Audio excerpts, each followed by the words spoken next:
Here we go. Now the stream is live.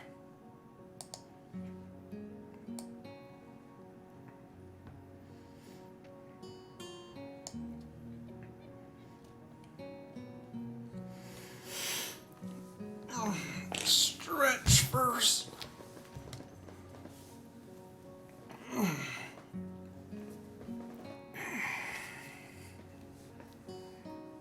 Give people a chance to come in here.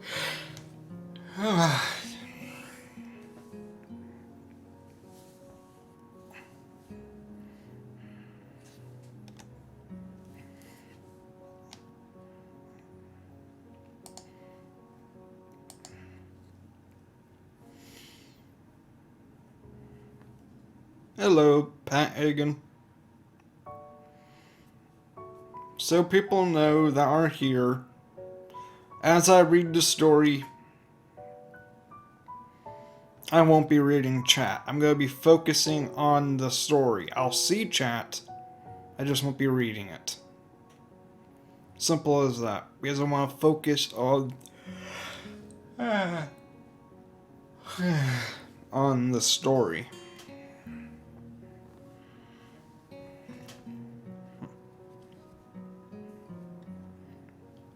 Simple as that.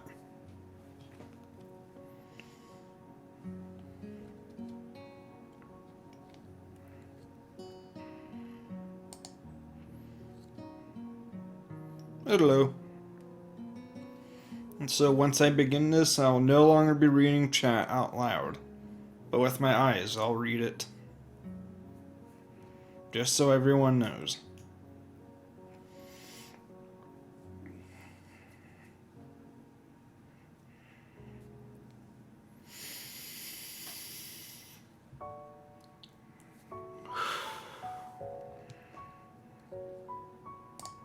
Just to make sure everything's good.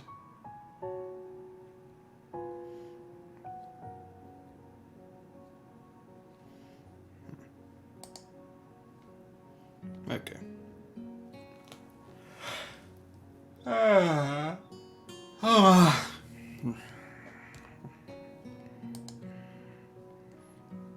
Here we go. I wake up in a strange room. Solid morning light shimmers against the light gray ceiling. I had forgotten to draw the curtains closed last night.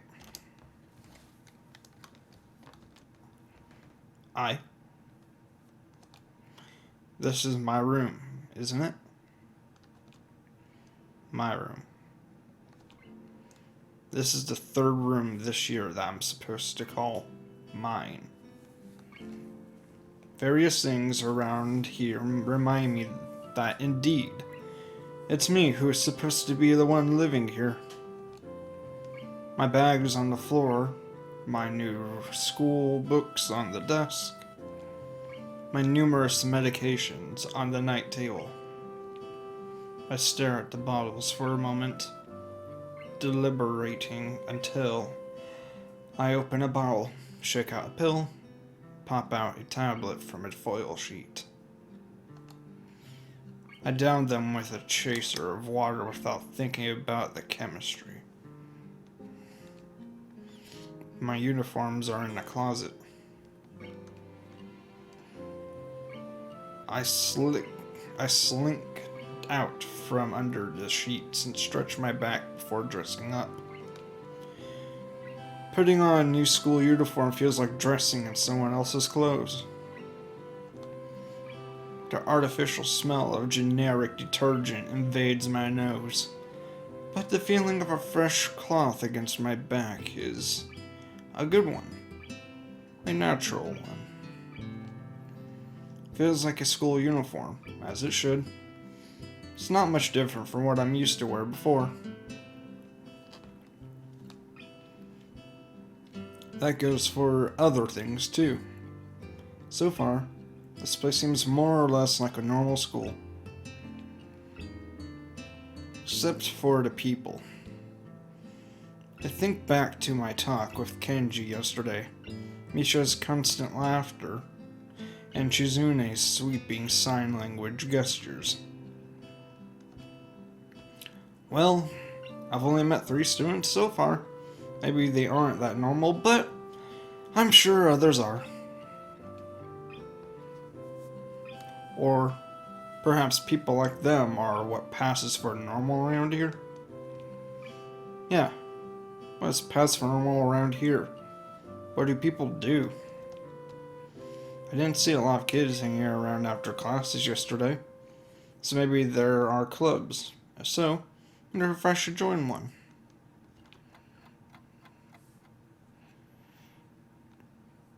All through class, the question remains on my mind. So I decided to ask Shizune about it when we split into groups. After all, she did say if I had anything I wanted to know, I should ask her.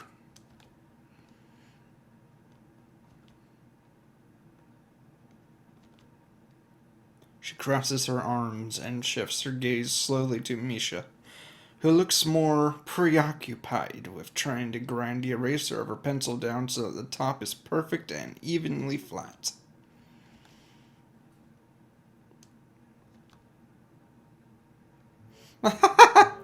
Sorry, Shi-chan. Shi-chan, I still know how to pronounce that. Is there something you wanted from me? Oh, I see. That's a good question, Hee-chan. My first thought is that she doesn't know which is worrying. Maybe I'm being too negative. Well, anyway, Misha, please don't prove me right. Oh, that's right. Everyone is encouraged to join a club.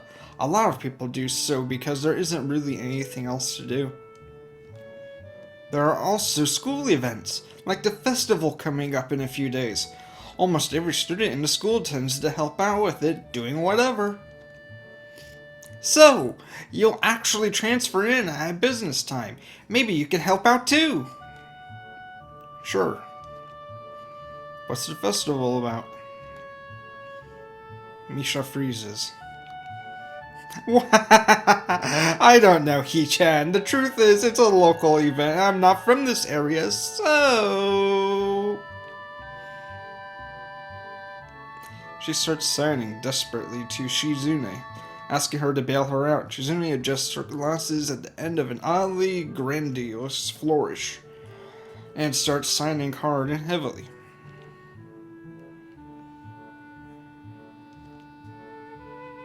Huh?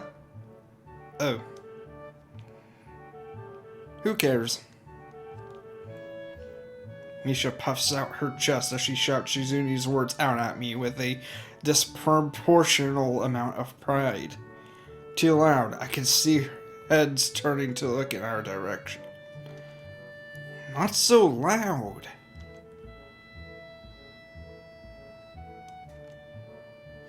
Human beings evolve with each new generation. The ideals and beliefs behind a festival will inevitably change with time.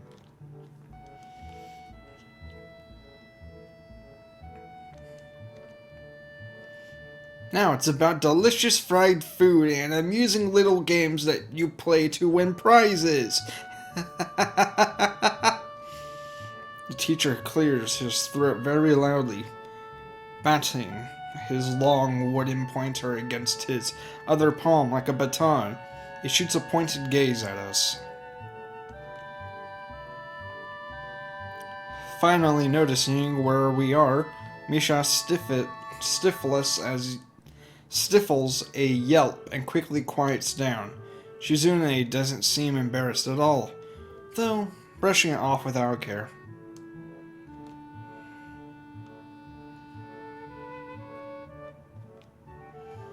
We are in the middle of class and should start working.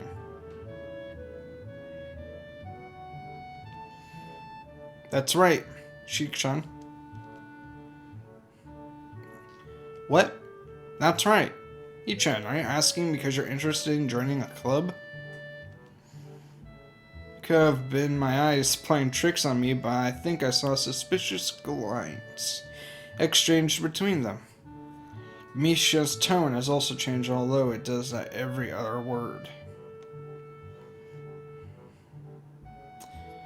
I'll explain the game since people keep asking. It's about a boy who had a heart attack when a girl of his dreams asked him out.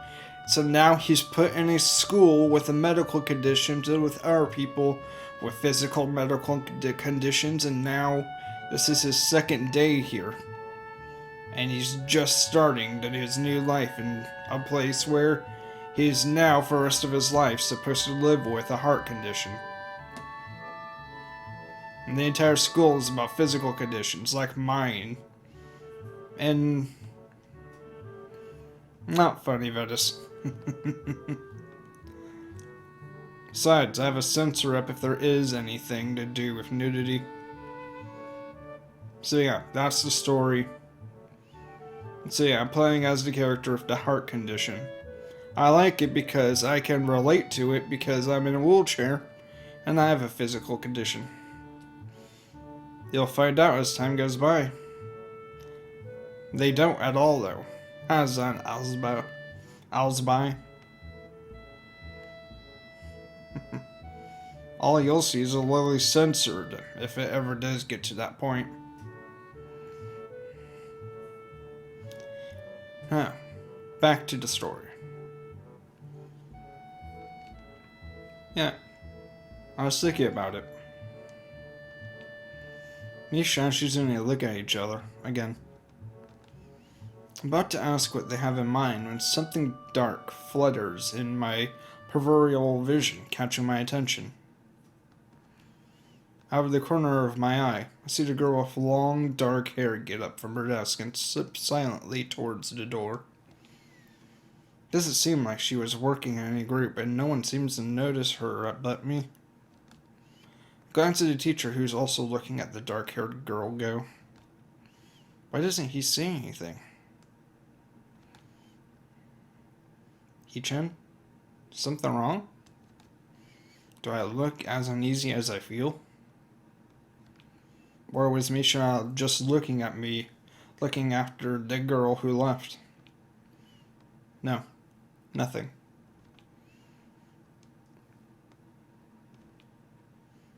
Okay, well, like we were asking, you don't have any plans for lunch today, do you?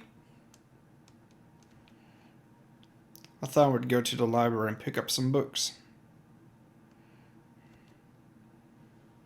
Not really. Do you want to have lunch together then? Sure.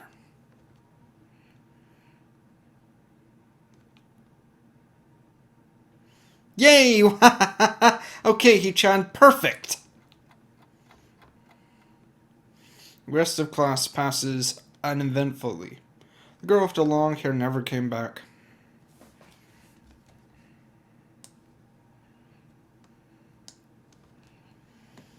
Before I have the time to put any more thought into where she had gone, the teacher informs us that it's time to stop working.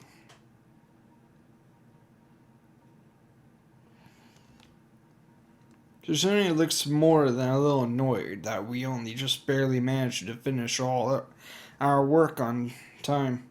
Just glad we finished it all. It's not a contest or anything. Just so everyone knows, if you really want to know how this starts, I did make a video on the first part. So if you want to see the first part, it's on the channel so that way you can get caught up in the future, as this will be posted on the channel.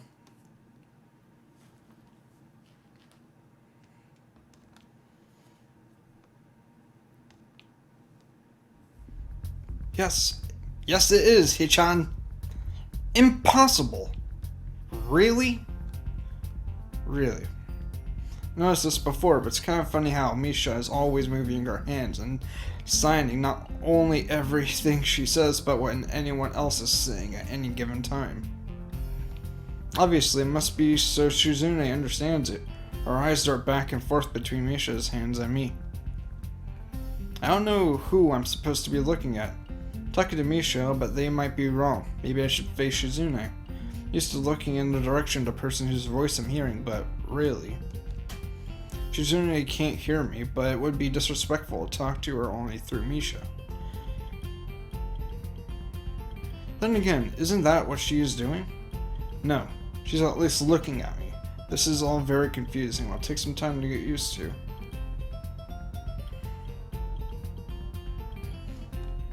It's not a contest, because contests are competitions over a prize. If there isn't a prize on the line, it's not really a contest. Shizune's eyes flash dangerously with competitive glare. She stares at me as if surprised that I'm challenging her. Think maybe this is a contest to her. Never noticed before how dark and blue her eyes are. It's truly an alluring gaze.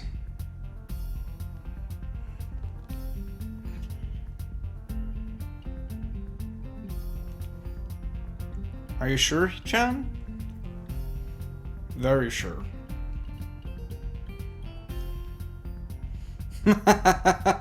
You're wrong, He-chan, because I don't want to be the slowest one in the class.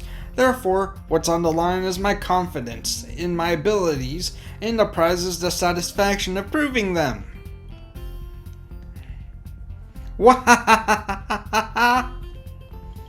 Shizune pushes her glasses up the bridge of her nose in a very matter-of-fact way.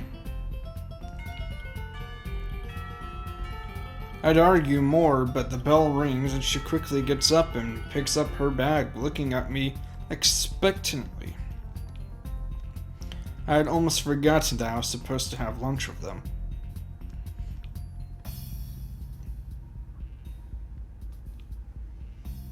Where do you want to eat? The cafeteria? That's so plain. Okay, let's go. Plain? Well, I guess. My old school liked to eat outside near the back of the building. It was a good spot, but I didn't find it until near the end of my freshman year. Wonder if there's a similar place to eat here. It sure seems to imply as much. Shizune and Misha pulls me towards the cafeteria, which is surprisingly not packed. Maybe some students' favorite eating in classroom or outdoors. I saw some of my classmates had boxed lunches. After we finish eating, Misha picks up where we left off early. So, Michan, you wanted to know about clubs and stuff, right? Right? Right? Shi-chan, okay. I guess it'll make some sense to ask first. Exchanging little nods of confirmation, they turn to face me again and Misha straightens her posture as if she is about to deliver a speech. He-chan, do you have anything you're really interested in? I used to play soccer, but I'm not really into it. I don't follow the teams of players or anything like that. As of late, I usually just read a lot. There is a book club, right, He-chan? Right? But it seems like they have all the members they could possibly have right now. Sorry, He-chan. It's a really popular club.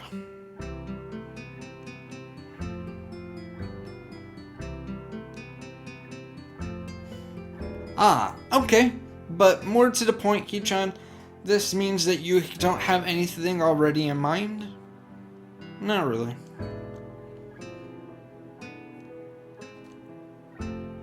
Good. Great! That's great! He-chan, really great!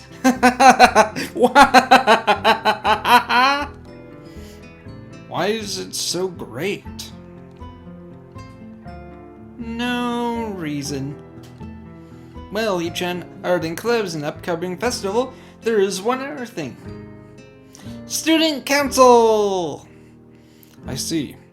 I didn't know the school had student council.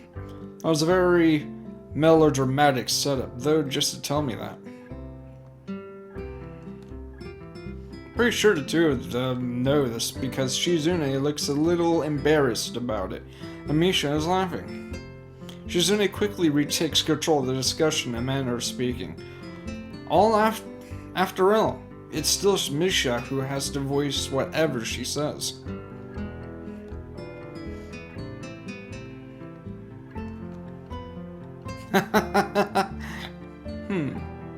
Right.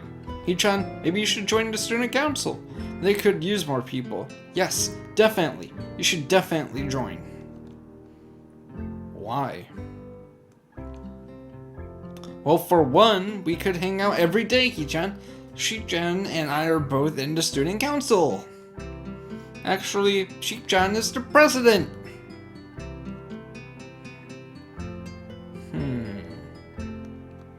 Starting to get the suspicion that Shizune and Misha might not exactly be the most unbiased people to talk about this with.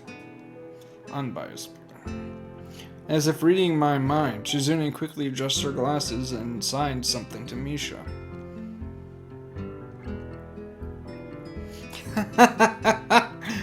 Of course, we're not trying to get you to join just because we would obviously benefit from you joining the student council and therefore have an incentive to try and get you to. So, you're admitting that?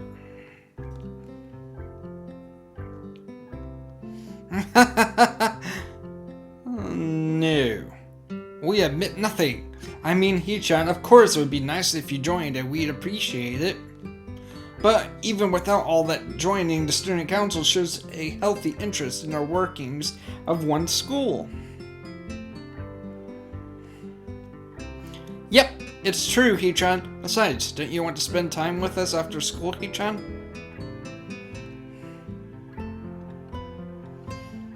I can't tell if she's being genuine or if this is just really good acting. Both of them seem to be trying hard to look their cutest, although they are already pretty cute to begin with. Well,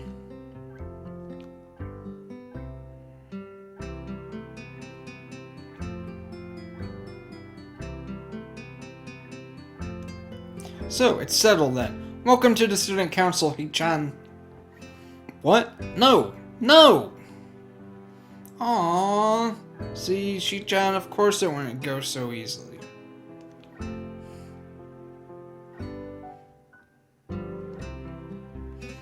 Yep, that's right.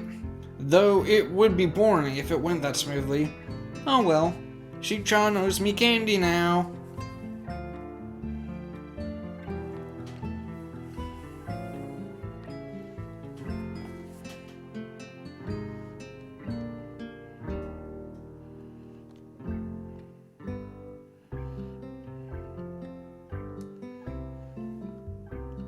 You're betting on it? Hey, my life is not a game here. Shizune seems very intrigued by this when Misha signs it to her. The aggressive glint returns to her eyes.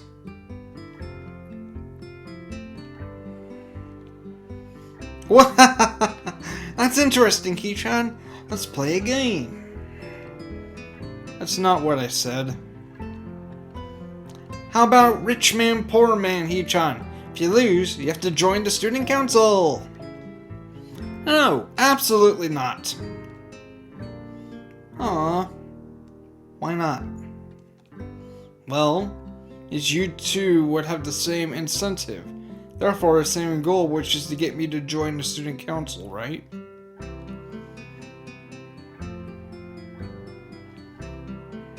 Yep.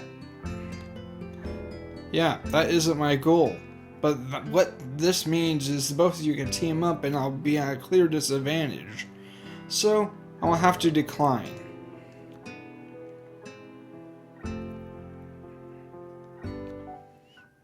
Hee-chan, I'm very offended. Are you saying you don't trust us? And that would pull something so...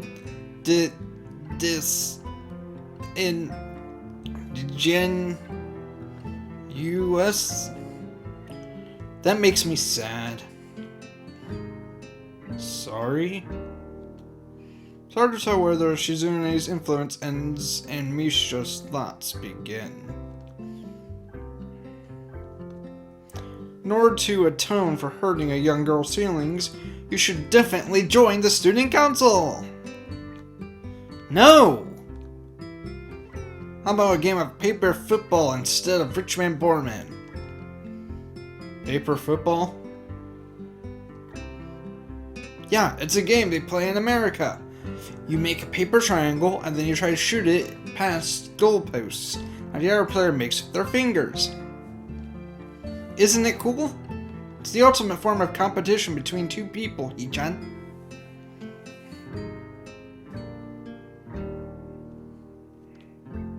And it's also played by elementary and middle school children, Hee-chan. That means it's a game that really separates the boys from the men. Or like boys from the slightly older boys. Anyway, I'm not going to play that either. Just the fact that you know about it means you're probably surprisingly good at it. Yeah, that's true. How did you know, Hee-chan? Jujune frowns at Misha, telling me that she probably wasn't supposed to admit that so readily. I wouldn't say that I'm happy with their attempts to get me in the student council, but I'm a little curious about what the student council does here. I've never been on one before, or even known of anyone who was a member, so it interests me. I also kind of like Shizune and Misha, so maybe it wouldn't be so bad.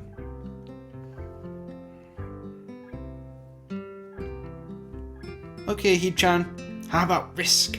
The game of world domination. I don't know what that is. It's really fun, Hee-chan. You fight for control of the world with armies and everything. Sounds like Shizune would be good at it. If you want to play, we can after school. Ah, really, Shik-chan? We can play just for fun, Hee-chan. Shik-chan hasn't played in a long time. So if you want to, there are no strings attached.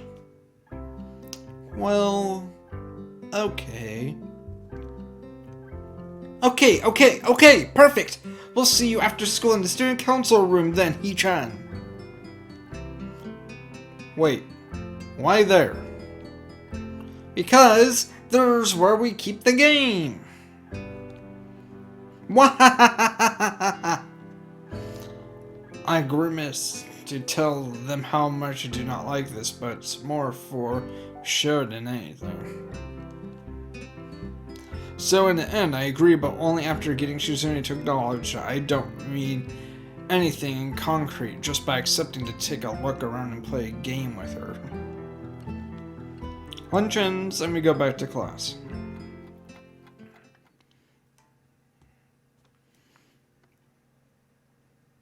During afternoon classes, the long-haired girl comes back and sits down in her seat without a word.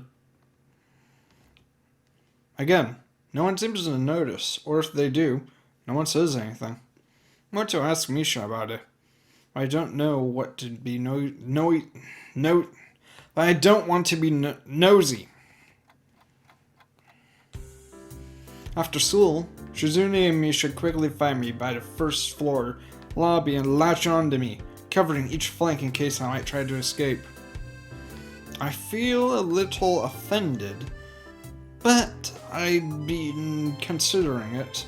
Nevertheless, a bit disturbed that enough people have made a break for it in the past that they're on their guard. What's with the escort? This doesn't make me feel very comfortable. In fact, it makes me feel like a dangerous prisoner being transported to his cell. What's wrong, Hee-chan? That's right. We're just going to play a game of Risk, remember? I don't know, Misha. This all seems a little sinister to me. I start thinking that when we sit down to play the game, they'll tie me down and torture me until I agree to join the student council. Well, that's highly unlikely, but still, for some reason, just seemed like it would be so plausible. Getting to the student council room is as simple as turning 2 corners from where we started. What? That's it? This makes you guys being so on top of me seem a little silly. That's not true, Hichan. Hichan says that when their life is threatened, people have shown the capability to pull off superhuman bursts of speed. Life is threatened? Their expression unchanging, Misha signs something amusedly to Shizune, who makes a baffling face and puts her hands behind her back, looking pleased with herself. Misha feigns deafness and hums cheerily. Stop that. I know you heard me. You have no excuse, unlike Shizune. Shizune opens the door to the student council room. It's a very plain, sparsely decorated room, although it's quite large, maybe even a little larger than a classroom. There is a big table in the center surrounded by chairs and smaller desks prominently placed in the back that I assume is Shizune's. There are a few regular desks and chairs stacked to one side as well. Extras, perhaps? Aside from the tables and chairs, the room doesn't have much else to offer. Just a couple of filling cabinets and bookshelves stocked with old school records and documents. Not much else. In fact, nothing else. This is a pretty bleak room. They could have at least put a potted plant in here or something. But the most noticeable thing that this room doesn't have is other people. Are we early? No. What do you mean, no? Does it mean nobody else is coming today? Yeah, that's right. If I imagine ask why that's the case, Shizune clapped her hands together very energetically. Hichan, let's play Risk. Come on, you promised, didn't you? You have to. Okay. Do you want to know the rules? We can explain to you while we set everything up. While Misha is talking, Shizune takes out what looks like a board game from behind one of the filling cabinets and throws it on the table. Actually, this looks kind of interesting. After Misha spends a little too long for her liking running through the basics with a somewhat vague and confusing tutorial, Shizune cuts in and declares the game has started with a decisive motion, slicing her arm through the air. Shizune's aggressiveness is rubbing off onto me. Started feeling more competitive than I intended to be when I agreed to this. Halfway into the game, while I tried to ponder how to defend against Shizune's assault from two fronts, she breaks my concentration by drumming her fingers on the table to get my attention.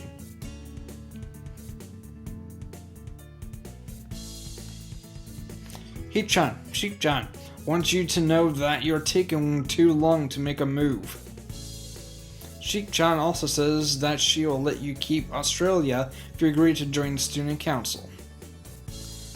I thought this was a game with no strings attached. Just the fact that she would dangle that over my head as an offer means that she knows I care about the outcome of this game.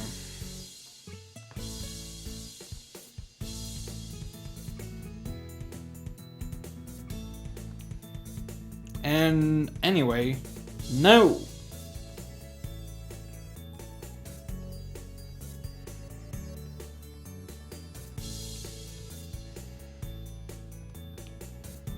Shik-chan admires your fighting spirit.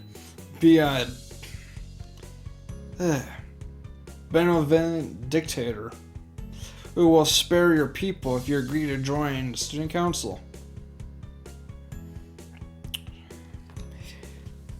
I'll explain the game so that way Judas doesn't give you the wrong idea.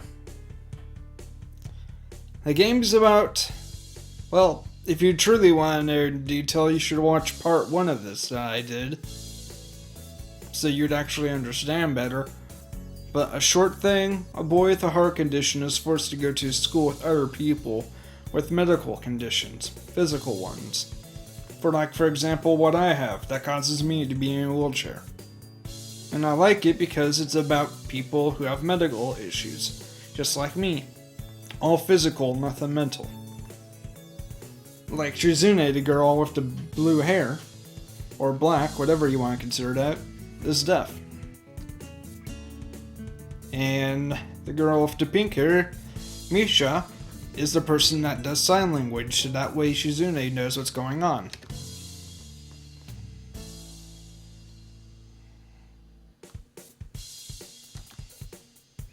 You're so competitive, Shizune. She seems to take this as a compliment. We're expected student council president to be a little more magnanimous. Magnanimous?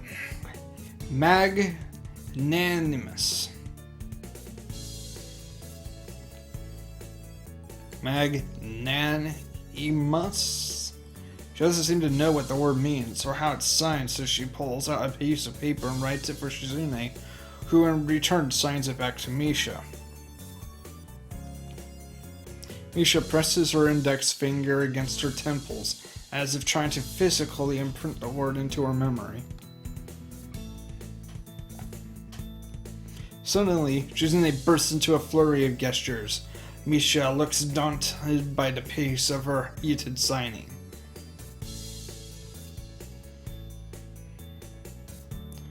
But wait. Please slow down, Sheik-chan. Hee-chan?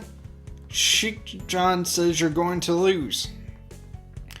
Tell her I will crush her world empire with my rebellion. Okay. Those eyes of hers shine with childlike mischief.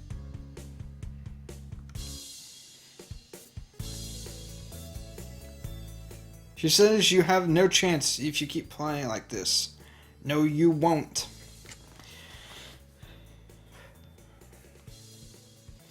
Alright, guys and girls. Make your decision. You want me to pick the top or bottom? Do you think she's playing us or what? Come on, it's a game of risk. Come on, decide. Top or bottom?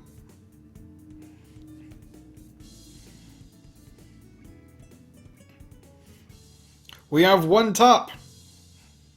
We have one bottom. Two tops.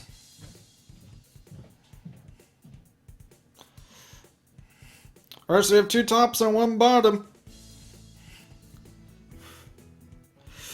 Three tops. Alright, I guess we're going with the top.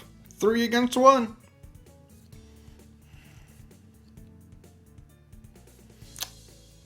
And let's see what the people who picked top got. It's likely that she's just trying to psych me out.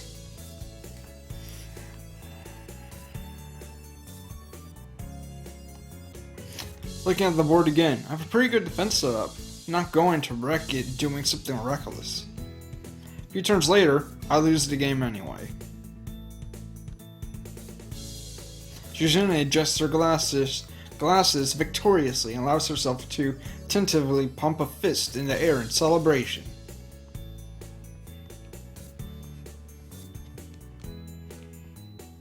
Wahahaha! Hee-chan, you lost when you allowed me to take North America. I mean, Sheik-chan, not me.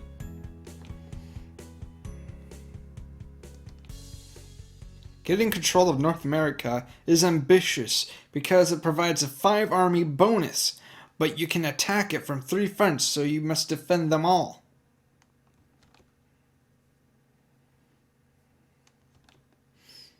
I thought you'd have more guts. How disappointing. Ambition, Hee-chan, Your play needs to be more daring, ambitious.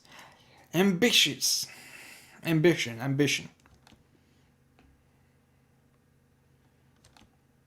I was really excited when you took South America, but then you switched to playing defensively just because you gained a small advantage. That's no good, Hee-chan.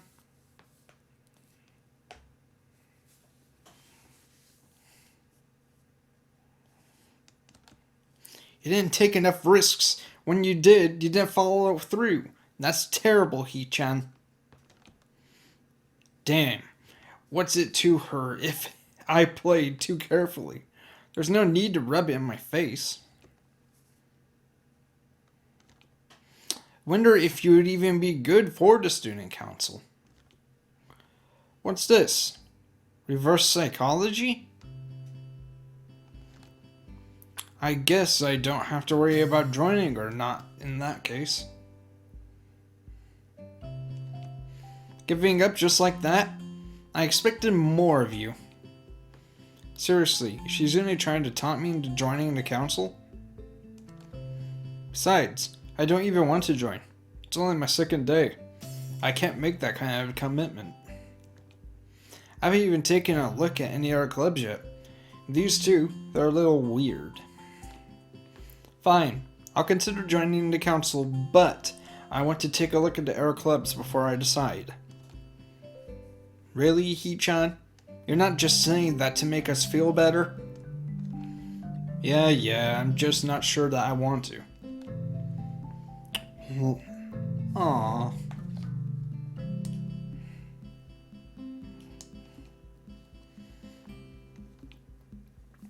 Okay, Hee-chan, but we're not going to give up so easily. You said maybe. There's still a chance you'll come around.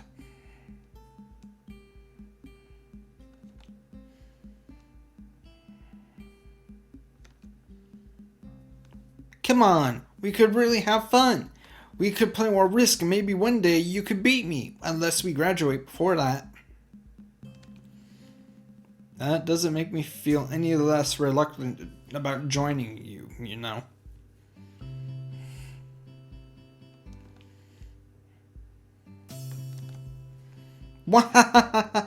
Surely you are not that horrible at board games. Maybe we can play a game you know then.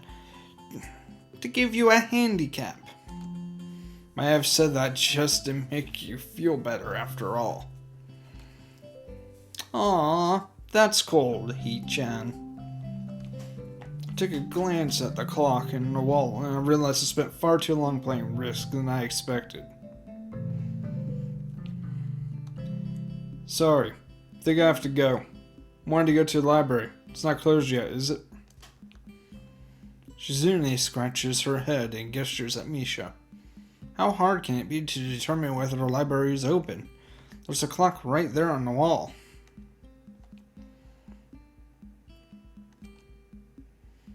It should be, unless the librarian is absent. I think you're right, Shik-chan. We think the library is open. It's on the second side floor, can't miss it. Do you want us to show you where it is? No thanks. It's okay to see you tomorrow. Bye-bye. One flight of stairs up and I run into problems. Second floor hallways is carbon copy of the third floor one. Wide, of course, and plain. Like only hallways can be. Problem is that the library whereabouts are not as easily determined as one would think.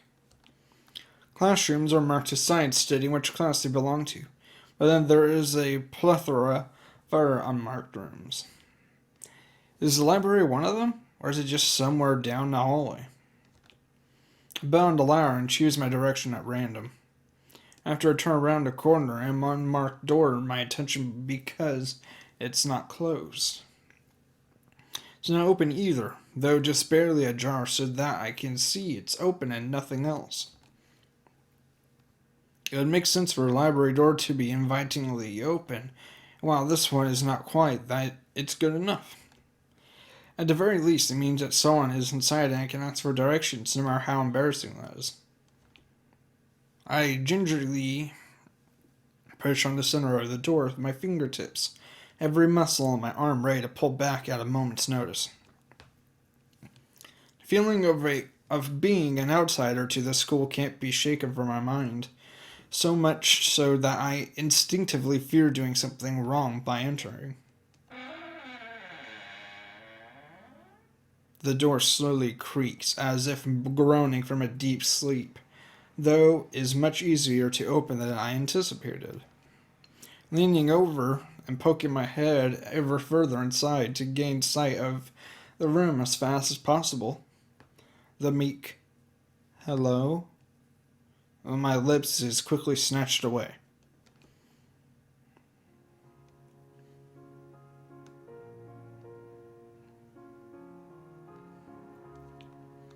This is not as I was expecting. I mindlessly let the door open to its full extent, taking in the sight of solitary figure taking center stage in an otherwise abandoned room. Situation steals my voice, leaving me standing at the doorway staring at the beautiful girl. Evidently having taken her time to assess the situation, the girl gently puts down her teacup and opens her eyes but doesn't look at me. Hello there. May I help you? Staring directly in front of herself, movements of her lips seem to break the silence rather than the words. However, it's a soft, measured voice that reminds me she's a being separate from the room itself.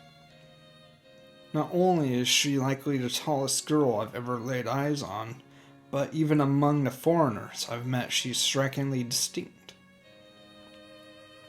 Hi. Sorry for intruding. I was just kind of lost. She takes a moment to formulate a response before speaking. Every action she takes feels as if it's carefully choreographed beforehand. Care to take a seat? Unexpected, considering that I'm intruding upon her. Thanks? I slowly step towards an seat opposite her, the girl resting the teacup and saucer on the wooden table in between. The way she doesn't track eye movement with her head is telling, that and the slightly cloudiness to her eyes means she must be at least partially blind, like Kenji. Come to think of it, her voice doesn't have any detectable accent either. I guess she must be half Japanese. As I take my seat, her composure takes me slightly off guard. Her air of relaxed confidence makes the silence entirely comfortable. The calming atmosphere is so very different from the student council office. I take it you're a new student here to Yamaku? Ah, yes. I just transferred in yesterday. I get the distinct feeling my speech patterns don't match the formality of hers, accentuated by her restrained bow of greeting. One which I hesitant to match for realizing the futility of the action. I'm Lily Sento. Pleased to meet you. Izao Nake. She gives a nod before gesturing roughly in the direction of her teacup. Would you care for a drink? Sure. As much as it pains me, I can't keep step with her formality in the proceedings. She gives a kind nod, taking the request in stride. Without another word, she steps off the chair, prepares a second cup of tea from a collection of supplies laid out along a shelf.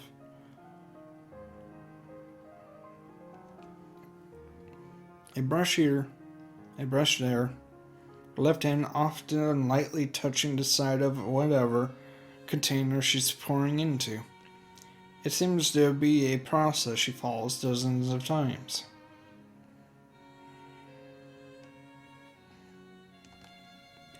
As I lean sideways to see around her back, she seems to use her long, daintily fingers to measure the right amount of water in the cup.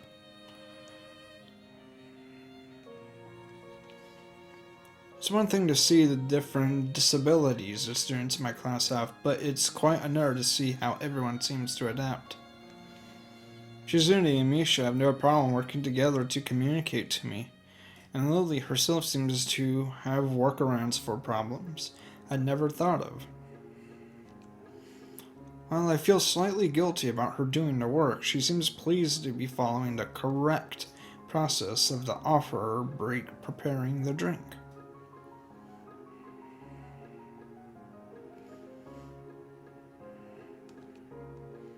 So, her soft voice brings me out of a silent observance.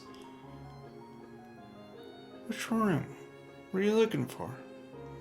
It's not often this classroom is visited after school. The school library. Shizune and some classmates told me it was on this floor.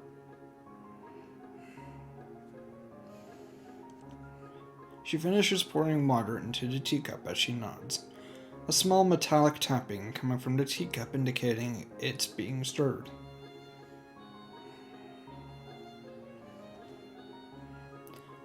I'm aware of Miss Hakamishi, as are most students. To be with them means you're in class 3-3. No? That's right. In the science room with Muto. She gives a small chuckle before setting down the teaspoon and slowly walking towards the table, teacup and saucer in hand. He's quite a character. I imagine you'll come to like him, most do. She sits down to tea. I gently take it and have a sip. I'm really more of a coffee person, but this seems like a rather bad moment to bring it up. Nonetheless, it smells quite nice. I hardly think it'd be hard to choke down. Thanks, Sato. It tastes really nice. She smiles and quickly waves her hands in front of her face. Lily, please. There's no need to be so formal. She says this in spite of her exceedingly well-bred speech. Oh well. I guess I should try and ask her about herself, as it really does seem as if she's catering to me.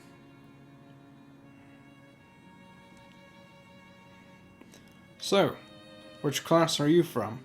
Imagine it's one of the third year classes? Correct. I'm in class 3-2, which is on the third floor, same as yours. It's taught by Miyagi, and is specifically for both blind and partially blind students. I see.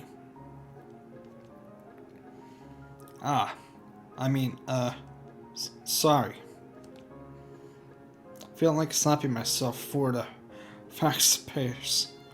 Looking at her, though she doesn't seem in the least bit put off by it. My. There's no need to change your speech on my account. Sure. Sorry. I guess I'm really showing my newness here. An environment like this would be a big change, so I can't fault you for it. While the same can't be said for everyone, many have come to terms with their conditions.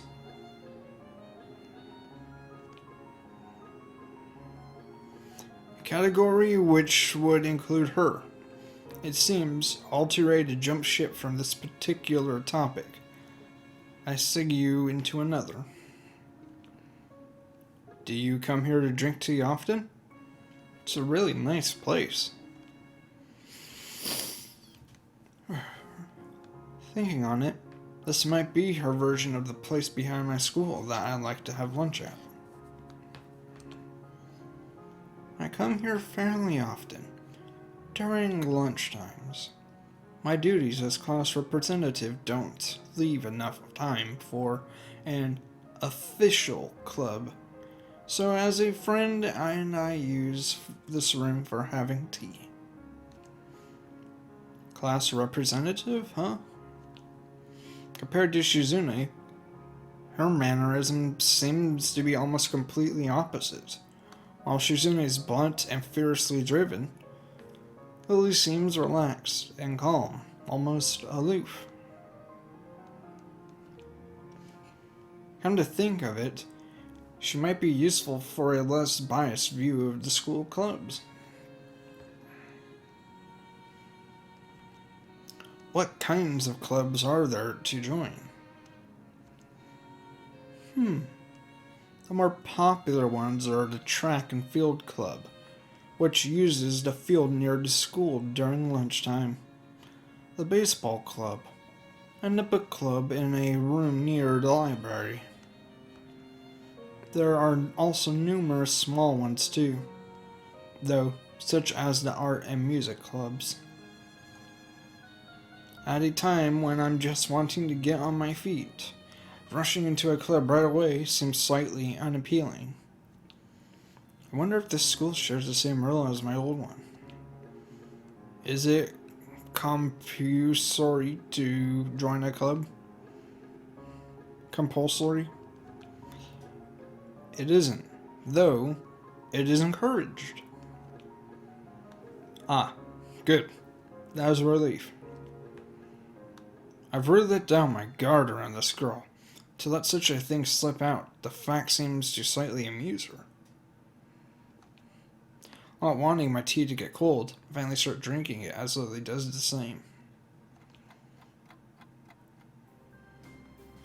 So I look over to the window over her shoulder.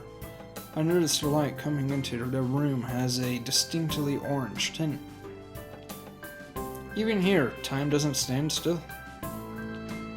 Huh? The time's gone quickly. Sorry? Right, she's blind. Of course she can't see the sun setting. It just looks like the sun's starting to set. Seems too calm as a surprise for her, because she must have lost track of time. Sorry, Hizao. I didn't mean to keep you from the library for so long. I quickly moved to allay her concern. Ah, no, it's okay. The library's still open, isn't it? She pauses and takes a moment to think on it. It's probably something I should have asked Izuni when I had the chance, but Lily seems likely to know in any case. True. It's open until 6:30 during weekdays. Quickly glance at my watch, Grims. I have well enough time to get there.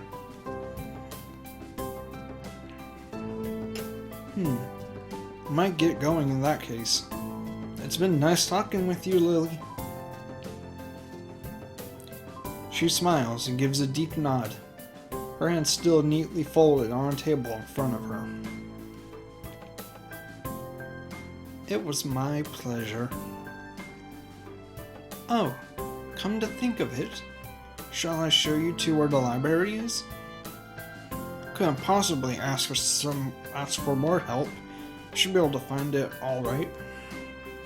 Well, unless my navigational skills fail me, which they seem to have a habit of doing. It's all right. I was going to be talking to the librarian there in any case. I could introduce you. This gets better and better. It's pretty hard to deny her offer. If you're really sure, then that'd be great. Thanks. Oh.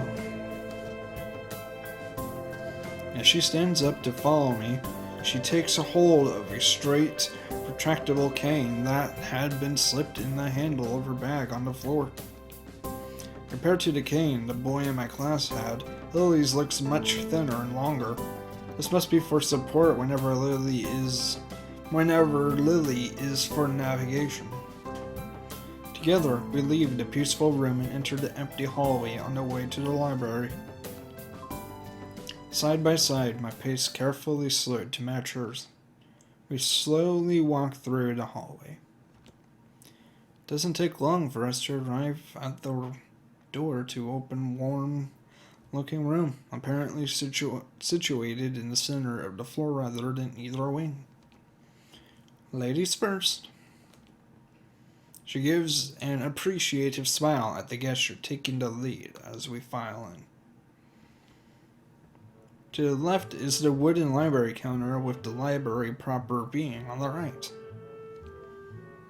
It was early dwarfs, my old school library, with the distinct smell of old books giving a place an almost old world air.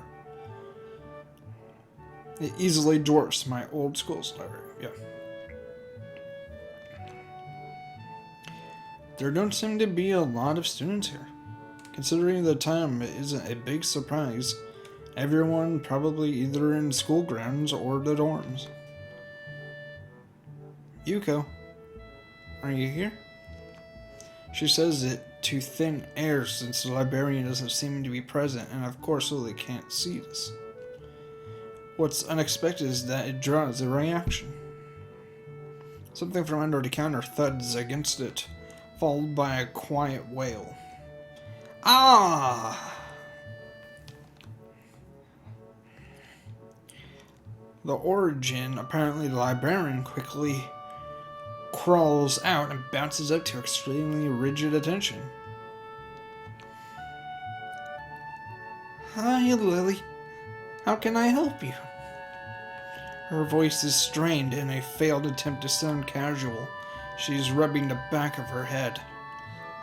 Good afternoon. What happened just now? I heard a strange sound. It's nothing. I just hit my head. See? I dropped an eraser under my desk, and while I was looking for it, a pencil dropped, and when I was looking for both of them, you came and surprised me. Are you alright? I'm sorry. I couldn't know. It's okay. It's okay. Sorry for making you worry. This is nothing. I've had worse happen to me. She's quickly to reverse Lily's apologies, almost frantically trying to push aside the possibility that she would be in any way inconvenienced by bashing her head on the counter.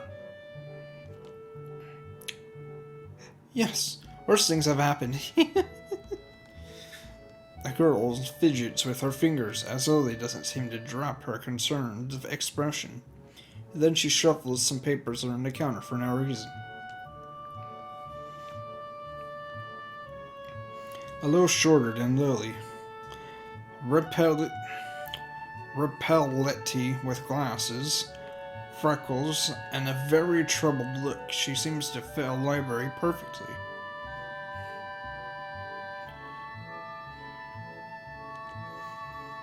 Ah, Lily, did you get my message? Message. Oh, the 2 imported books that arrived? Right. They finally came. I can't believe it took so long, but... This is nothing like Honey Pop Stone.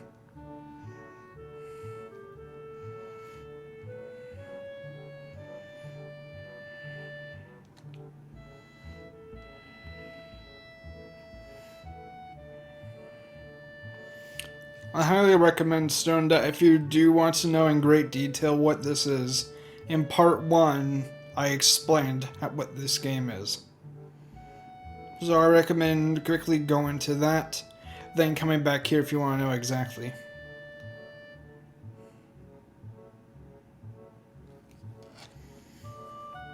I missed her celebrations, partially for managing to change the topic. I'm sure she notices me from the corner of her eye and freezes on the spot when she does.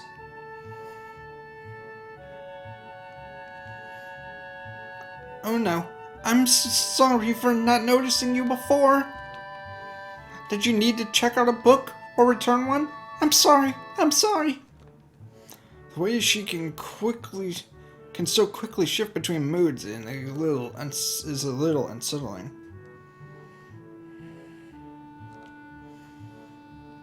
He's with me. Yuko. This is Izao, our new student. Izao, this is Yuko, the school librarian. Pleased to meet you. Izao. Right. Izao. Pleased to meet you too. Izao. For a second, she visibly attempts to engrave the name on her mind so she won't forget. Yuko often arranges to import foreign books in Braille for me. Would you like to tell Izao a little something about the library? Lily's innocent suggestion is met with an expression of abject terror. Please, Lily, I can't. I don't know what he could be interested in. This is too much responsibility. How it's any responsibility at all, I don't get. Her objection is so sincere, I don't doubt for a second that she would rather disembowel herself on the spot than tell me where the light novels are.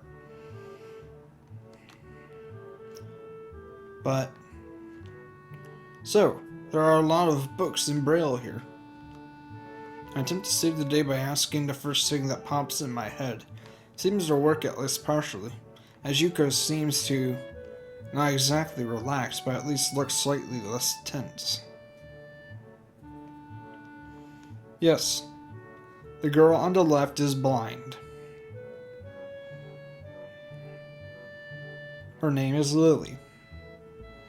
And the girl on the right is the school librarian.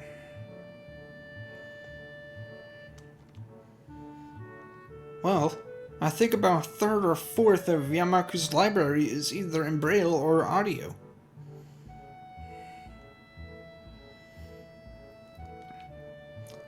Makes sense, given all the blind students that'd be here. If it's only that, how come this library is so big in the first place? Well, we get a lot of new books regularly because the library is adequately endowed. That's probably why. I spend more on new books than on my salary, and then I have to organize and shelve all of them. It's so troublesome. They waste so much. I wish I could quit this job.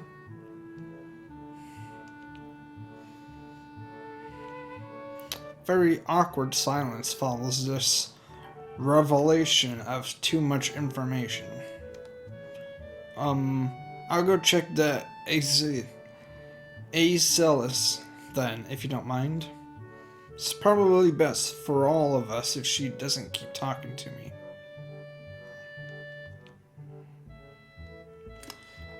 Very well. Meanwhile, Yuko, I were to have those books if it's alright with you.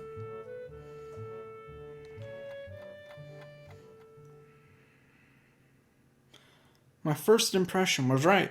The library is surprisingly big. Ambling down the narrow aisles, I studied the spines of the books in random order, occasionally sliding one out to read the blurb, taking it with me if it looks good.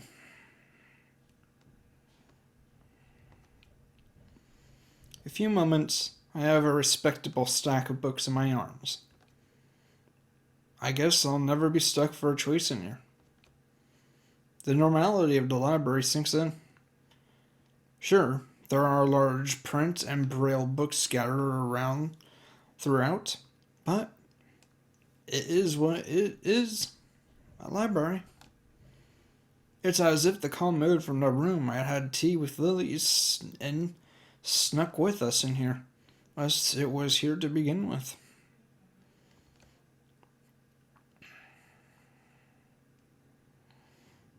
Something about that puts me at ease, just like before. I reach the end of the aisle and find a collection of desks, set up for study or personal reading. Going a little further, though, I discovered a nice quiet corner at the back. While the rest of the library has the odd student sitting at a desk, either reading or stealthily sleeping, the back is pretty much deserted. As I glance around, I see someone who I recognize sitting on one of the several beanbags.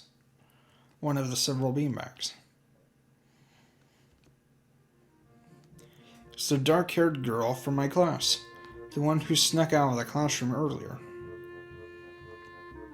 She's reading a book, keeping it close to her face, which makes her look like she's really into it.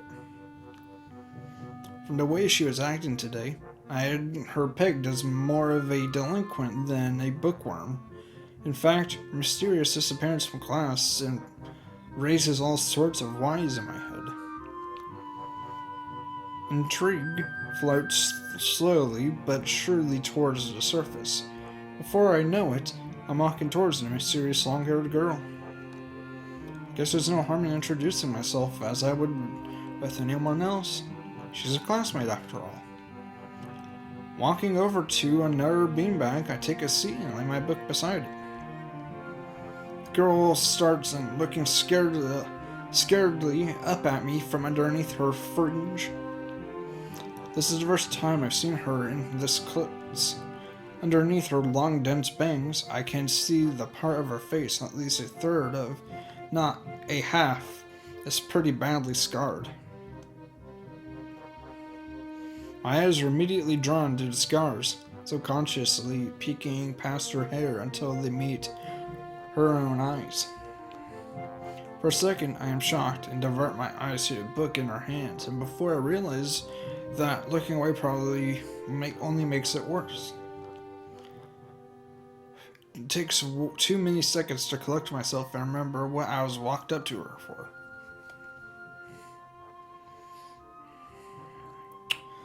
Alright, guys and girls. Top choice or bottom choice?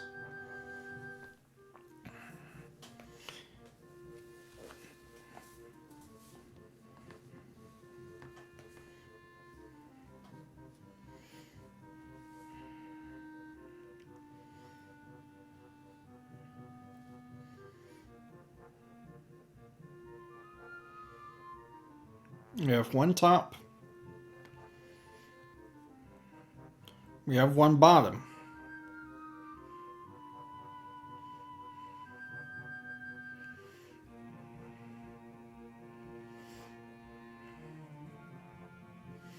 Anyone else gonna vote?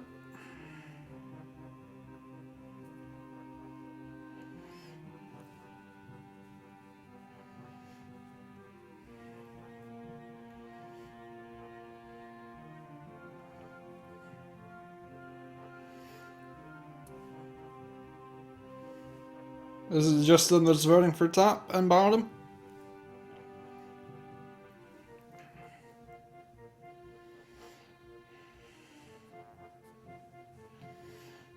I guess Vitis changed his vote.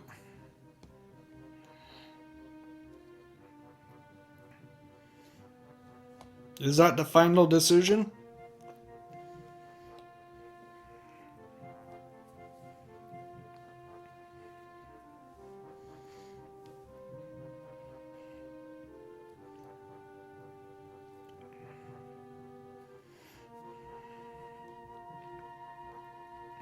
Bottom it is. Sorry, I didn't mean to startle you.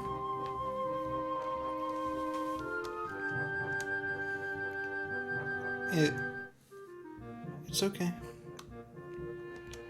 The girl certainly doesn't look like it's okay, but I let it slide. So, do you mind if I sit here? She seems to be very uncertain whether it's okay or not for me to sit.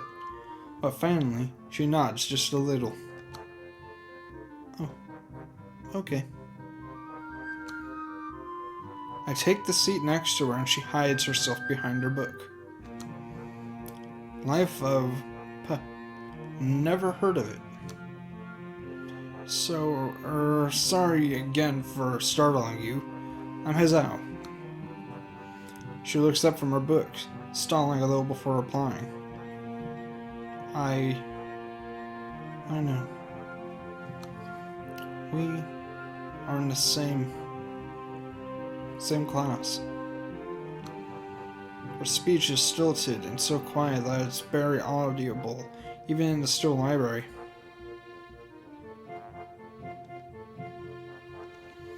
Somehow, I think that my delinquent impression of her was wrong.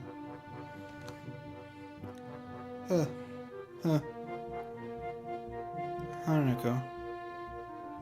I'm Hanako. I resist the urge to say that's a nice name. Just have something to say, but really it's the only thing that I can think of. I feel like an idiot. Everyone here must be used to being different to each other, and here I am being all bothered and fussed about that kind of thing. Don't let me interrupt your reading. I'll just check these books if you don't mind. She nods a little and sighs a little sigh of relief. So I try to read the covers and introductions of books I picked up, and she buries her face in her book. Uncomfortable, silence consumes us. My eyes still wander to her direction. I sneak peeks at her flowing hair and the scars it's hiding.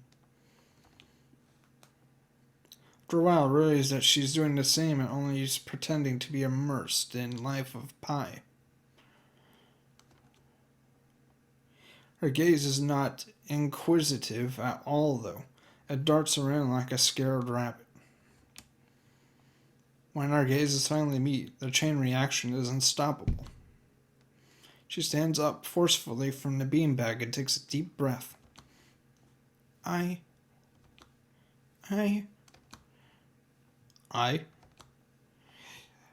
got to go into something! Without warning, Hanako takes off and runs towards the counter. Her hair, like takeoff, catches me so off guard that I don't manage to go after her until she has a good head start. By the time I reach the counter, she is nowhere to be seen.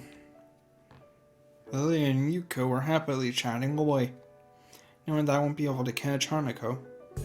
Myself, I approach the girls. Hey, did you see or notice a girl run past here? Maybe. What did she look like? Long, dark hair, kind of shy. She had, well, some scars on her face. You wouldn't be talking about Hanako, would you? Yeah, that's her. I saw her reading and tried to talk to her, but I think I scared her off or something. Oh dear. Yuko, would you excuse me? I had better try and find her. Sure, I'll just hold on to these until you come back.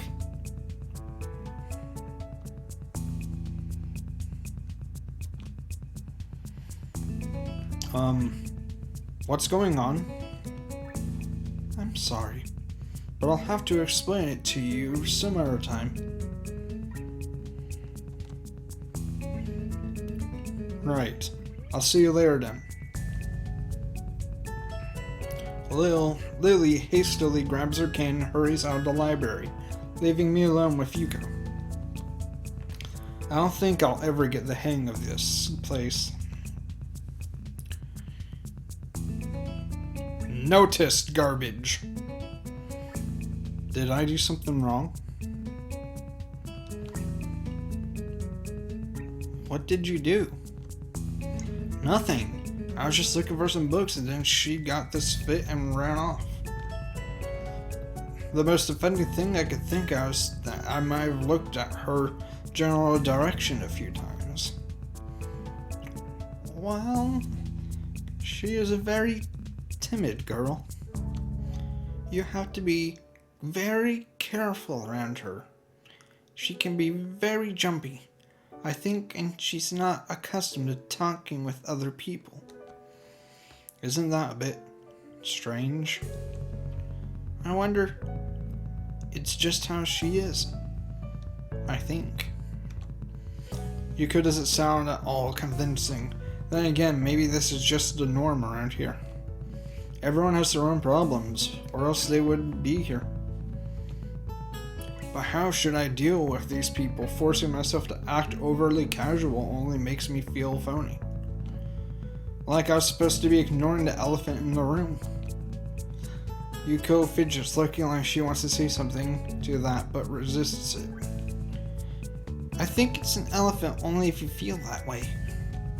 I guess she doesn't have a good sense of self-restraint. Makes me smile and she blushes heavily. Oh, what? Did that sound stupid? No. It sounded really wise. Yes, you're right. It's more about me than anyone else. Neither of us have anything to add, so Yuko fills the silence by shuffling some papers around. People who have papers under desks really like doing that. Did you find any books? I should be closing soon. I mean, this library should be closing, but I have to do it. I hope that's not too inconvenient for you. Oh, yeah. I want some books, but I left them over there because I'll just go get them. I fetched my stack of books from beside the beanbag where Hanako and I were sitting. Turned to the counter. Wow, you read a lot, don't you? I surprised myself with that too. Honestly, at least when I really think about it. I had a lot of free time earlier this year, so I just kind of started reading books to fill that time. I couldn't do much else. I see. But she doesn't say anything else and just checks out my books for me. I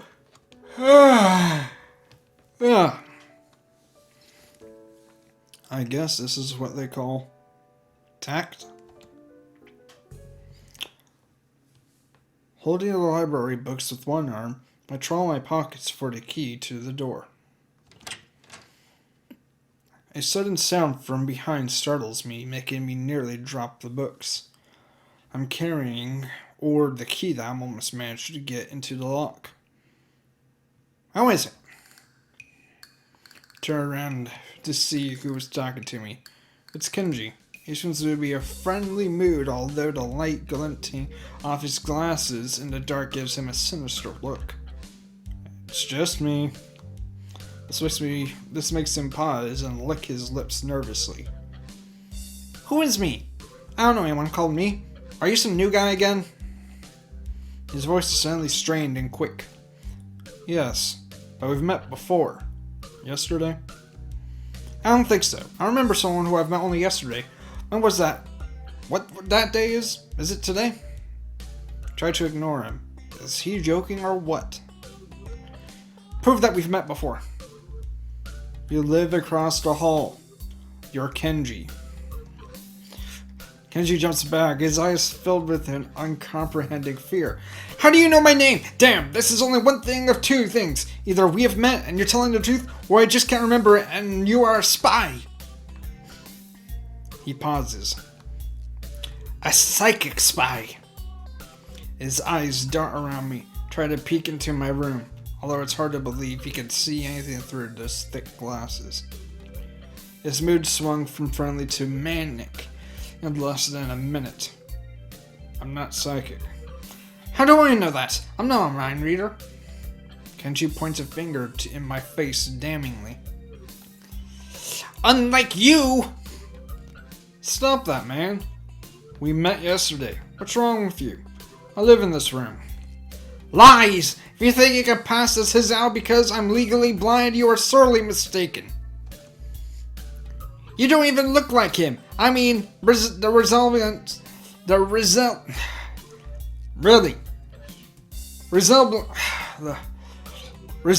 is real slim. Maybe at a distance, but who do you think you're kidding? I want to grab him by the shoulder and shake him. Extemporately, I rub my eyes and let out a heavy sigh. Stay here. Kenji comes closer, one careful step at a time. I stay still, unless he assault me physically, although I doubt he could do much damage even if he did. Oh, wait! I see it now. Damn. It really is you. Sighing again, and then, once again for good measure, a step backwards just in case. What's up, man? You don't look too good, I think. Something wrong? I don't know. I just had something stupid happen to me. A few stupid things, actually, even if you discount this one. I can't get a proper touch on other people here. I have no idea if it's because of me or because of them. I don't know why I'm telling this to Kenji. It's not like we've had any contact either. That's rough, dude. Yeah, I'm really sorry about calling you a psychic spy and all, but you can never be too careful. It's the hard reality we live in. I'm slowly starting to think that Kenji isn't necessarily living in the same reality as the rest of us. You see, this is how this world is. This is how it is. This world. There is no justice, you see? Even when I lose, I win because I don't lose the lesson. What does that even mean? It doesn't matter. He dismisses it flatly with a wave of his hand. So what happened? Why the long face? Do you have a long face? It's nothing. I just scared some girl off accidentally. Literally, too. She actually ran away from me. It was my fault, really. I think. I'm not really used to all this shit. A girl? A cute one? Cute. That's a hard question. She had a nice body and really beautiful hair, but the face... I guess it could go either way. Alright, who's here? Is there anyone here to help answer this?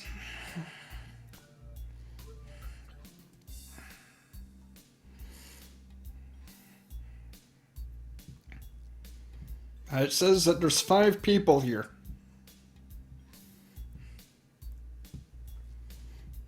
Well, this will decide whether or not we will be going after her as a potential date. Or there could be other girls in the future.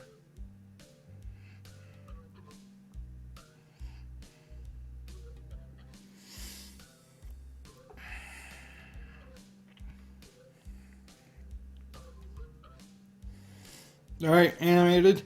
You want to date her, or do you want to date a future girl that we'll meet? You don't get the chance later. You make the decision now. If we have any chance for the future ones, then you say she's not. If you want to date this girl, then you have to say it now. The game doesn't give you a chance later.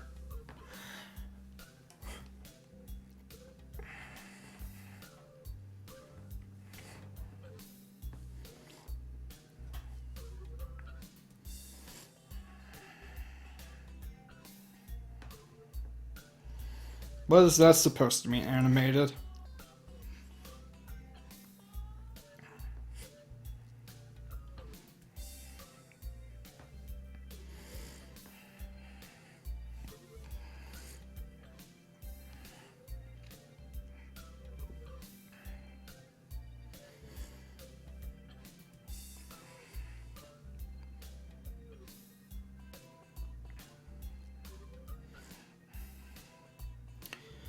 Okay, and just to be clear, you know that means we can't date her if I say that, right? You understand that?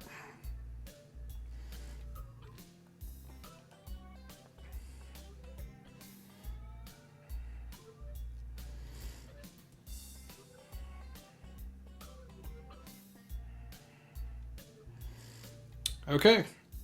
Since no one else is voting, I guess we'll go she wasn't cute.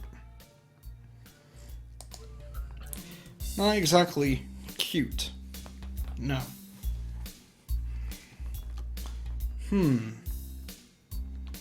There are a lot of cute girls here. A strangely disproportional amount. I believe this is one of the darkest secrets of this school. I tried to warn you, man, but you didn't listen. I remember any such warning. Dark secrets? Yes, dark secrets. Extremely dark secrets. Like a black hole. Have you noticed that the number of girls in this school is slightly but significantly higher than the number of boys? It's like 60-40. He turns his head to the left and stares off into the distance of nothing. Why is it like this? I mean, to the untrained eye, it doesn't appear to be that bad, but that is a full 20%. One would think that a school where such a huge pool of women would be a man's dream, but no! What I'm about to tell you could blow your mind. Are you ready? I don't know where this is going, but I think I won't be missing much by cutting out now. No, I'm not ready. I only get as far as turning the doorknob before Kenji starts talking again, showing that he doesn't really care if my mind is blown or not. I believe that this school is a battleground, the site of a feminist infiltration. This disparity in the number of men and women is a clear sign of how far they have come. In case this Cold War turns hot, they will have superiority in numbers.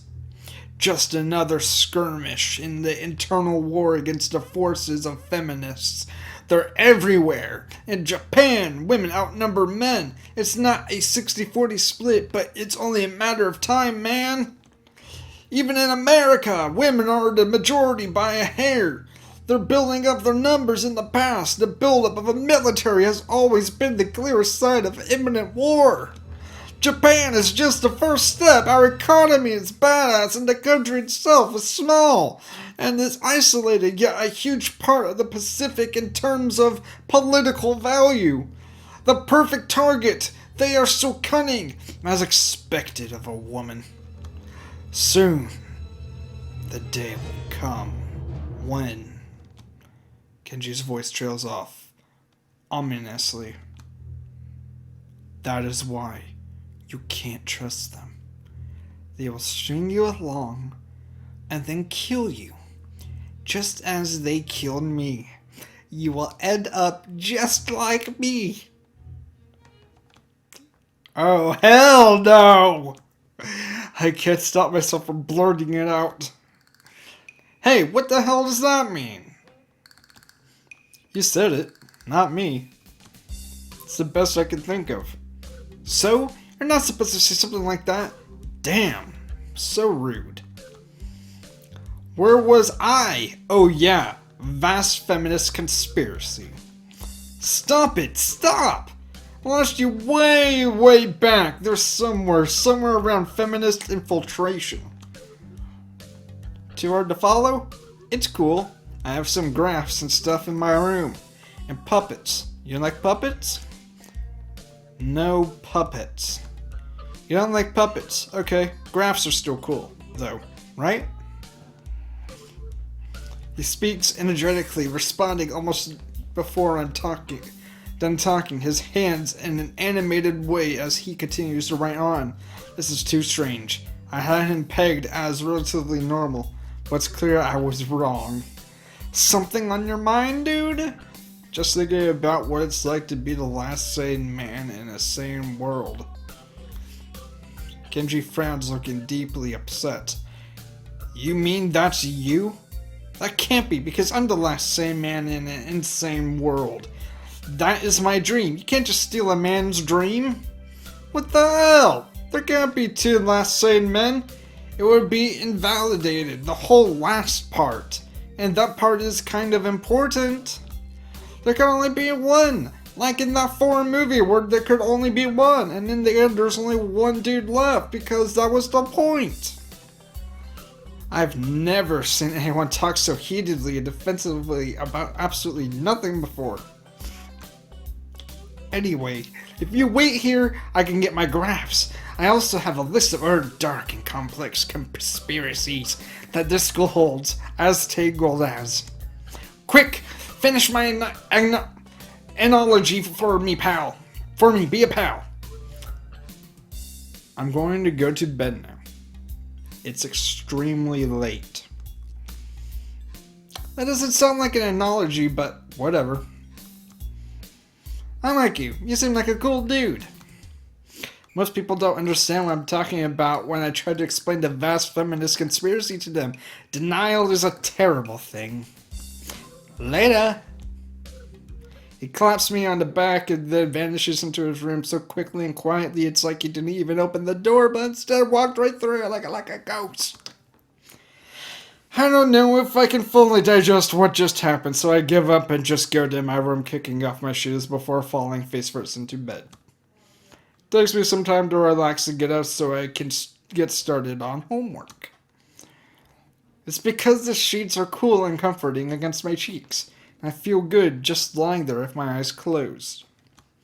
This school is like some kind of bizarre and surreal island. It's isolated on top of a mountain. Each person is stranger than the last. I just can't seem to fit in. What irony. One would think that fitting in a place that's made for people who are unfit for anywhere else would be easy. Maybe I'm trying too hard. Although I say that, it doesn't help me take the edge off, and the words are left echoing off my empty walls. I guess it's not as bad as I expected, though this place really is more a school and less a hospital, pretending it's a school than I thought it would be. If nothing else, the scenery is beautiful. I open one eye, seeing the school books and bottles of pills arranged side by side on the desktop. Maybe this place is too much like a normal school after all.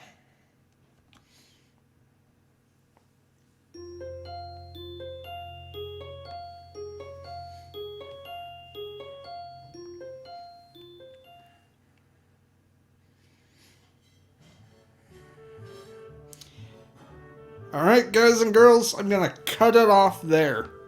We're here on the next day, and so I hope you all enjoyed. And yeah, if you like this, please check out the video of part 1 I did this. It's on the channel, and you'll be able to tell exactly what happened, how it got up to this point. I hope you all enjoyed, and yeah, check out part 1 of this on my channel. That way you'll know what's happening, what's going on. You don't even need to watch it. At least listening to me, you'll know what's going on since I'm reading it to everyone. Hope y'all enjoyed, and I guess I'll see you all in the next video. And anyone that's here, please share this video with other people. Have people watch it. It's a lovely novel, and I can relate to it. People with physical disabilities, that's what this entire story is about.